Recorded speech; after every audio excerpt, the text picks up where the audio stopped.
So mga par, marami nga po tayo mga report patungkol sa ating pambansang kamao Manny Pacquiao kung gaano ito papaldo sa laban kontra ang mortal na karibal nito na si Mayweather Jr. Kagaya na lang kung magkano ang projected na kikitain ni Pacman sa pay-per-view, purse money, pati na rin sa ticket para sa laban nito kay Calvo. Pero hindi pa tayo nagtatapos dyan mga idol dahil ayon po sa source ng Branch Boxing na may ituturing nating rumors lang mga boss. Ang magiging lead promoter daw sa laban ni Pacman at Calvo walang iba kundi ang Manny Pacquiao promotion mismo ni Boss Manny. Walang ibang promotion na hawak sa boxing event. Walang Golden Boy, Matchroom, Top Rank kundi kaya ang promoter mismo ni Pacman at Floyd dati na PBC. MP Promotion daw ang magdadala ng laban. Malamang mga idol dahil kinasuhan ni Floyd ang Showtime Sports na merong kaugnayan sa PBC. Kaya posible talaga na pumayag si Floyd na Manny Pacquiao Promotion ang magdadala ng rematch nila dahil bago pa lang ito mga boss at wala pang bahid na anumang corruption sa industriya ng boxing sports. Kung saan ibig sabihin lang nito mga idol, doble paldo talaga si Pacman dito. May purse money na sa laban kay Floyd, kikita pa na malupit ang kanyang promotion at hindi biro na pera ang pinag-uusapan dito mga idol. Milyones talaga.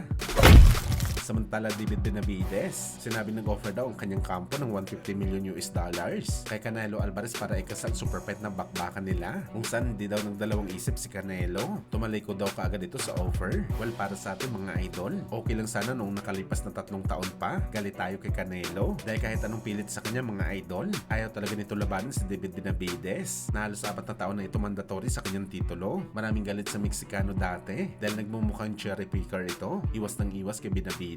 Pero noon yun mga idol dahil magka-division pa si Benavides at Canelo. Pero ngayon mga idol, pangit na talaga na tawagin na cherry picker si Canelo. Hindi na talaga tama na ipipilit natin na lalabanan ni Canelo si Benavides. Nasa ibang division na kasi si Benavides mga idol at halos hindi na ito light heavyweight, cruiserweight na ang division nito at si Canelo mas malaki sa kanyang super middleweight. Kaya kung tutuusin mga boss, unfair na talaga kay Canelo na ipilit pang laban kay Benavides. Okay pa sana batikusin dati si Canelo pero ngayon lumubo ng katawan ni Benavides.